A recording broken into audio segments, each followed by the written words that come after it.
నమస్తే అండి, welcome to Sriram talks. ఎండాకాలం రాగానే మనం ముందుగా పచ్చళ్ళను తయారు చేసుకుంటాం. నేనైతే టమాటో పచ్చడి ఏడాది పాటు నిల్వ ఉండేలా ఏ విధంగా తయారు చేయాలో చూపిస్తాను. ఇందుకోసం నేనైతే 2 కిలోల టమాటాలతో ఈ పచ్చడి పెడుతున్నాను.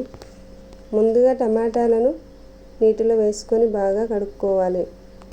వాటిని పొడిగుడ్డతో తడి లేకుండా బాగా తుడుచుకొని పక్కన పెట్టుకోవాలి. ఈ విధంగా టమాటాల మీద ఉన్న తడి మొత్తం పోయేలా తుడుచుకోవాలి. ఒక 5 మినిట్స్ పక్కన పెట్టిన తర్వాత ఈ టమాటాలన్నింటినీ చిన్న చిన్న ముక్కలుగా కట్ చేసుకోవాలి. ఫ్రెండ్స్, మన వీడియోని ఫస్ట్ టైం చూస్తున్నట్లయితే మన ఛానల్ని సబ్స్క్రైబ్ చేసుకోండి, లైక్ చేయండి, షేర్ చేయండి, కామెంట్ చేయండి. ఆవు పొడి కోసం 2 పెద్ద చెంచాల ఆవాలు తీసుకొని మిక్సీ పట్టుకొని పొడి చేసుకోవాలండి. ఈ విధంగా తయారైన ఆవు పొడిని ఒక చిన్న మూతలో వేసుకొని పక్కకు పెట్టుకున్నాను. తర్వాత మనం ముందుగా కట్ చేసుకున్న టమాటా ముక్కలోనికి కేజీకి 180 గ్రామ్స్ చొప్పున 2 కేజీలకు 360 గ్రామ్స్ వరకు ఉప్పు యాడ్ చేశాను. మనం పట్టుకున్న ఆవు పొడిని కూడా వేసుకొని బాగా కలుపుకోవాలండి. ఈ విధంగా బాగా కలుపుకున్న తర్వాత ఈ ముక్కలన్నింటినీ పచ్చడి జాడీలోనికి ఎత్తుకోవాలి. మనం టమాటో ముక్కల్లోనికి ఉప్పు, ఆవు పొడి కలపగానే టమాటో రసం తయారైపోతుంది. ఈ విధంగా టమాటో ముక్కలన్నింటినీ జాడీలోకి వేసుకున్న తర్వాత దానిపై పడిన టమాటో రసాన్ని పూర్తిగా నీట్గా తుడుచుకొని దాన్ని మూత పెట్టుకొని ఒక 3 days వరకు పక్కన పెట్టుకోవాలి. ఈ విధంగా పక్కన పెట్టిన టమాటో ముక్కల్ని ప్రతిరోజు ఒక్కసారైనా కలుపుతూ ఉండాలండి. పూర్తిగా ముక్కలు కలిసే వరకు కలుపుతూ ఉండాలి.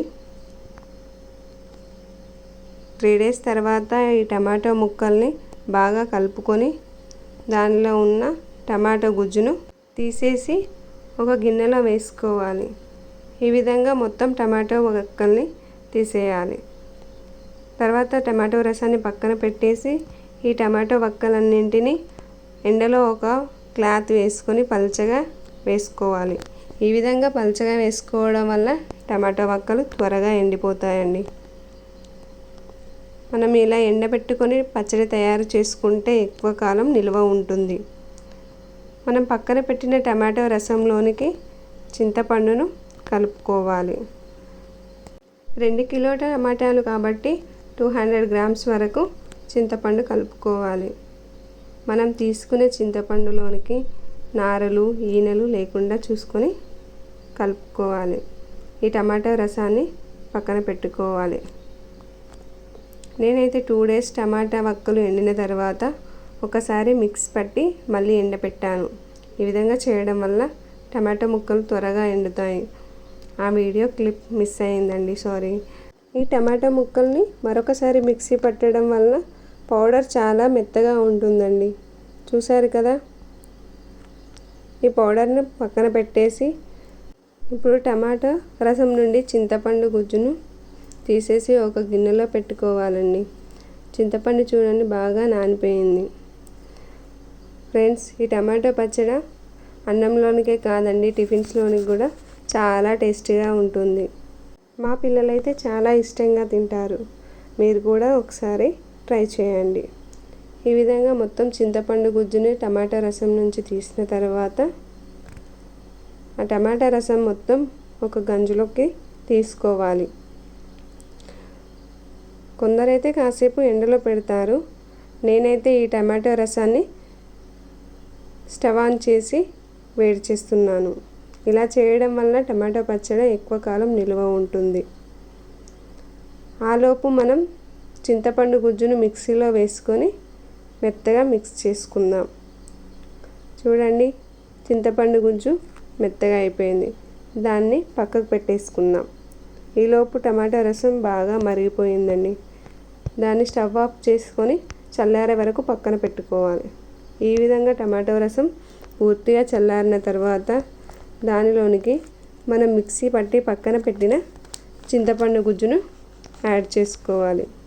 టమాటో రసాన్ని మాత్రం పూర్తిగా చల్లారనివ్వాలి. ఈ విధంగా చింతపండు గుజ్జు మొత్తం యాడ్ చేసుకున్న తర్వాత దాన్ని బాగా కలుపుకోవాలి. దీనిలోనికి మనం ముందుగా తయారు చేసుకున్న టమాటా పొడిని కూడా వేసుకొని కలుపుకోవాలి. ఫ్రెండ్స్, ఇప్పటివరకు మన ఛానల్ని ఎవరైనా సబ్స్క్రైబ్ చేసుకున్నట్లయితే please subscribe for more videos. ఇందులోకి నేను 2 kgs టమాటాలు కాబట్టి 300 grams వరకు కారపొడి వేసి కలుపుకున్నాను. చూడండి ఫ్రెండ్స్, టమాటా పచ్చడి కన్సిస్టెన్సీ ఎంత బాగా వచ్చిందో. నేనైతే పోపు చేసుకోవడానికి స్టవ్ ఆన్ చేసుకొని ఒక కడాయి పెట్టి అందులోనికి సరిపడా నూనె తీసుకున్నాను. నూనె కాస్త వేడైన తర్వాత పోపు దినుసులు వేసుకున్నాను. ఇందులోనికి వెల్లిపాయలు జీలకర్ర తీసుకొని పేస్ట్లా చేసుకున్నాను. ఈ పేస్ట్ను పోపు దినుసులు కాస్త వేయించిన తర్వాత యాడ్ చేసుకున్నాను. ఇలా వెల్లిపాయలు జీలకర్ర పేస్ట్ వేసుకోవడం వల్ల పచ్చడి టేస్ట్ చాలా బాగుంటుంది. ఇందులోనికే కొన్ని వెల్లిపాయలు కూడా యాడ్ చేసుకున్నాను. ఇవి కొంచెం గోలిన తర్వాత స్టవ్ ఆఫ్ చేసుకున్నాను. ఆయిల్ కాస్త చల్లారిన తర్వాత దానిలోనికే 1 టీ స్పూన్ వరకు మెంతిపొడి యాడ్ చేసుకున్నాను. ఈ విధంగా ఈ పోపు చల్లారిన తర్వాత మన పచ్చడిలోనికి వేసుకోవడమే. అంతేనండి, ఎంతో టేస్టీగా ఉండి ఏడాది పాటు నిల్వ ఉండే టమాటా పచ్చడి తయారైపోయినట్టే. ఫ్రెండ్స్, మీరు కూడా ట్రై చేయండి. ఎలా వచ్చిందో కామెంట్ చేయండి. Please subscribe our channel. Thank you for watching.